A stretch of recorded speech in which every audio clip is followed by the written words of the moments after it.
సూర్యాపేట జిల్లా కోదాడ పట్టణంలోని RSV function హాల్లో భూభారతి చట్టంపై అవగాహన సదస్సు పాల్గొన్న జిల్లా collector Tejas Nandlal Pawar, municipal chairperson Bhubharati విధి విధానాలపై రైతులకు వివరించిన జిల్లా కలెక్టర్.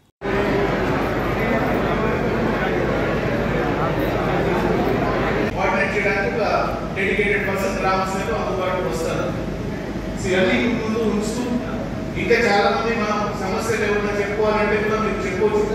కానీ ఈ రోజు ప్రత్యేకంగా మనం ఓన్లీ అందరికీ చట్టాల గురించి వచ్చే రోజులో ఈ స్కెచ్ చేసి, అంటే సర్వే చేసి స్కెచ్ ఏర్పాటు చేసి ఆ డాక్యుమెంట్ లోనే మనం ఏర్పాటు చేసిన విధంగా ప్రొవిజన్స్ ఇప్పుడు వస్తే ఏమైతుంది, ఆ సర్వే నెంబర్ కానీ మిగతావి కానీ కంప్లీట్ గా సర్వే అయిపోయి దాని హద్దులు కానీ బాగా పంపిణీ కానీ ఏ హద్దు ఎక్కడ ఎవరు టైటిల్ ఉన్న వాళ్ళు ఎక్కడ ఉన్నారు ఇది అన్ని కన్ఫర్మ్ అవుతుంది. వచ్చే రోజు సర్వే చేసుకుని కూడా భూధార్ కార్డు పేరిట అందరికి కార్డు ఇచ్చినప్పుడు దాంట్లో ఈ సర్వే సంబంధించిన అంశాలు కూడా ఇంప్రూవ్ చేసే ఆస్కారం ప్రొవిజన్ దీని కింద ఉంది. ఇంకో విషయం వచ్చింది పట్టాదారు పాస్బుక్. చాలా మంది పాత పాస్బుక్ తీసుకొస్తే సార్ మాకు దానిలో పేరు అప్డేట్ కాలేదు. సో ఈ చట్టం ద్వారా కూడా పట్టాదారు పాస్బుక్ ఏదైతే ట్రాన్సాక్షన్ చేసి హక్కులు కలిగి ఉన్న వాళ్ళకి ఖచ్చితంగా పాస్బుక్ ఇచ్చే ప్రొవిజన్ దీంట్లో ఉంది. ఈ ప్రొవిజన్ ప్రకారం అందరికి పాస్బుక్ అప్డేటెడ్ పాస్బుక్ వచ్చేది. ఇంకొకటి ఏంటంటే ట్రాన్సాక్షన్ జరుగుతూ ఉన్నాయి. ఒక గ్రామంలో పెద్ద మనుషులు కొంతమంది ఇక్కడ ఉన్నారు. గతంలో జమాబందీ ఒకటి ఉండేది. ఏదో అందరూ ఒప్పుకున్నారు, ఆయన మొత్తం భూమి ఆయన పేరు మీద రాస్తున్నారు, కుటుంబం మొత్తం నిబంధనలకు గురి అయిపోయింది. సరే, అది వాళ్ళ కుటుంబం ఉన్న సమస్య ఉన్నా కూడా ఒక్కసారి రికార్డ్ మార్పిడి జరిగిన తర్వాత మిగతా కుటుంబ సభ్యురాలు చాలా ఇబ్బంది పడతారు.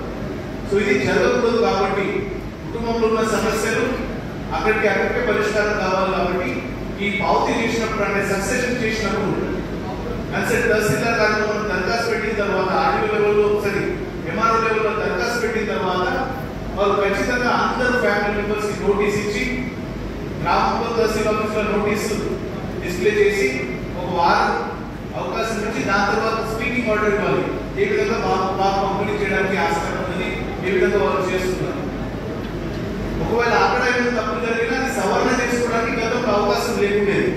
ఆ అవకాశం ఇప్పుడు మళ్ళీ ఆర్డీఓ గారు మీరు అప్పీల్ చేస్తే మళ్ళీ ఆర్డీఓ గారు దాని మీద అప్పీల్ తీసుకొని మళ్ళీ సవరణ చేసుకోవడానికి ఉత్తర్వులు జారీ చేసుకోవడానికి ఆస్కారం ఈ చట్టం ద్వారా కల్పిస్తాము.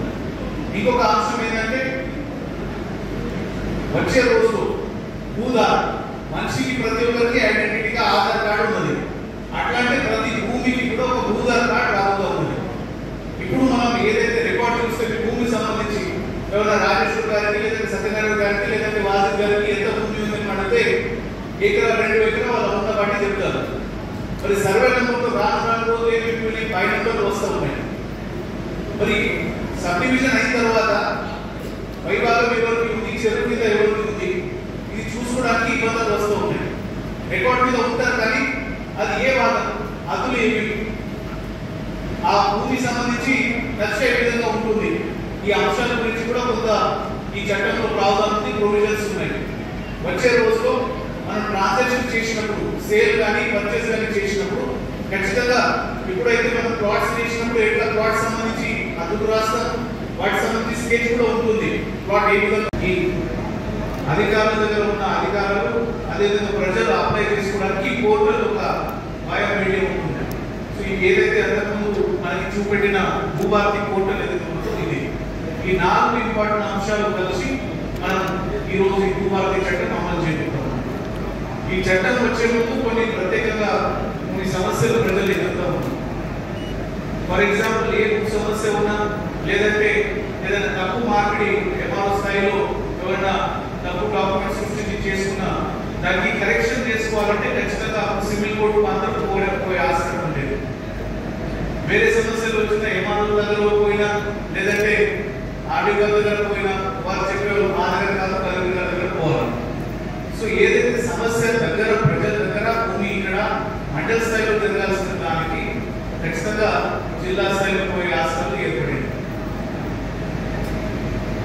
ఏమైనా కరెక్షన్ చేసుకోవాలంటే ఒకసారి మార్పులు అయిన తర్వాత కరెక్షన్ చేసుకోవాలంటే ఖచ్చితంగా సివిల్ కోర్టు మార్గం పోవాలి, వేరే ఆస్కారం లేదు.